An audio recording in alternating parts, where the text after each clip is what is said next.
United Nations Convention on Climate Change is scheduled to hold between November 1st to 12 in Glasgow, Scotland. This is as countries continue to race towards the net zero decarbonization target by 2050. And one of the global powerhouses in nuclear power, Germany, has announced it will shut down all its nuclear power plants by 2022. And of course, this is coming on the heels of the campaign against nuclear power to protect the environment as well as climate change. However, some African countries, including Nigeria, is waking up to its interest in nuclear power plants. Well, it has become necessary to interrogate Nigeria's energy transition and green economy aspirations with a view of placing the sustainable development changes on the front burner. Well, Tunji Olanikweku takes a look at this issue. Energy is key to socio-economic development and eradication of poverty in any country. About 400 million of poor people globally live in sub-Saharan Africa. A sizable portion of this figure live in Nigeria, being the most populous nation on the continent. Poverty is spread in Nigeria largely due to lack of energy to power small and large-scale businesses and create employment for the army of jobless youth. In Nigeria's quest to address the problem of power for economic development, more interest and passion is directed towards building a nuclear power plant. President Muhammadu Buhari, while meeting former US President Barack Obama at a nuclear security summit in 2016, made a passionate appeal in defense of Nigeria's security ambition. In contrast, however, Nigeria's interest in nuclear energy to solve our economic challenges is growing at a time the developed nations are quickly losing interest in nuclear energy. For example, Germany says its 7 oldest reactors, which were taken offline for a safety review immediately after the Fukushima crisis, were never to be used again. 6 others would go offline by 2021, and the 3 newest ones will be shut down by 2022. In view of the major challenges for Germany, the die is cast. We have decided to phase out nuclear energy, and I don't foresee any future federal government changing that again, given our overall stance. Developed countries have been accused of creating global environmental hazards, climate change as a result of heavy industrial emission and nuclear activities, which is having negative effects on Africa. But now that the West is looking towards renewable energy and shutting down its nuclear plants, it is ironical that Africa is now taking more interest in building nuclear plants to solve its energy challenges and build strong economy. The question is, can Nigeria afford a nuclear plant now? How will this impact on the country's stand on global warming and climate change issues? Tunji Olanikweku, Arise News. And joining us now to shine some light on these issues is Igwebuike Ijeoma, who's an entrepreneur and an expert in strategic climate change communication. Well, Igwebuike is Nigeria's country representative for the Bonn, Germany-based World Council for Renewable Energy. Thank you so much for joining us welcome. tonight on the program. Let's look at the fact that, yes, Nigeria, we have, energy challenges, especially when it comes to powering our manufacturing industry. But we're seeing the world move to renewable energy. And I know that we have to boost our power supply in the country. Are there any other alternatives other than nuclear, which we're looking in the direction of? Yeah, that's really, the more you think about the policy choices that we make here in this part of the world, the more you want to, I don't want to say get depressed, but it doesn't make sense. That especially when you have a lot of non-state actors who are unleashing violence on government assets and government security forces.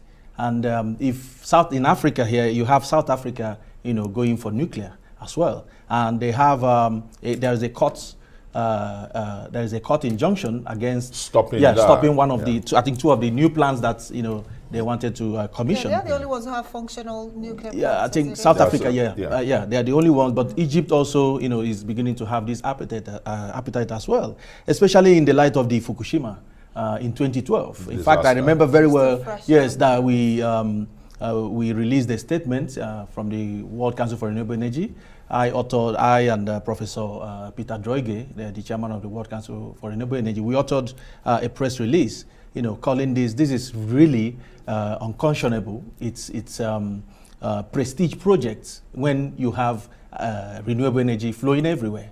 It's just for us to tap them.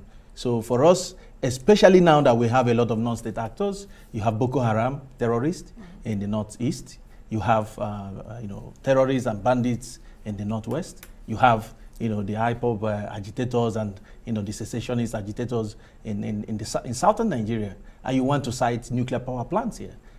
So with the whole safety concerns around nuclear power, as technologically advanced as Japan is, they are yet to come out of that Fukushima disaster. So a massive disaster, yes, it was. But here, the world is talking of decarbonization. Yeah. It does not look as if, agencies like even the Energy Commission of Nigeria, the Ministry of Environment, and all its departments and agencies, there's no policy framework to say, okay, this is how we're going to achieve this decarbonization process. Rather, we're rejoicing or ululating the passage of the PIB bill, where a lot of the Western countries are going gas and green.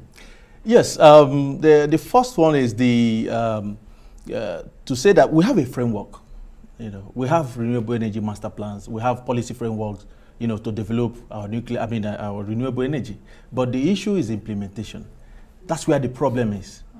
So for nuclear, it's very obvious that some policymakers or approving authorities want to dump this technology on us, take their commission, and walk away. And probably and now of course because that's the only reason that will make anybody want to sign off on the construction of nuclear power plant in Nigeria, in a country, state. In a country where we are yet to fully harness our hydropower potential. We are yet to harness the solar potential, solar energy potential that we have in Nigeria. And when you look at Canada, they are over 70% or 80% of electricity generated is via hydro. Yes, we have that capacity here. You have the Mambila that has been in the drawing board in the last 40 years. Yeah, it's been scaled down now. For 40 years. Government is scaling it down. Mambila just there on the table at the planning stage. So, and also you have this potential, renewable energy potential, and you have a project like the Mambila, and you have the kind of energy access problem that we have, where you have more than half of the population of Nigeria not having access to energy. And you see, this is really where you have the so-called, what I call the energy trilemma: accessibility, affordability, and reliability of energy supply.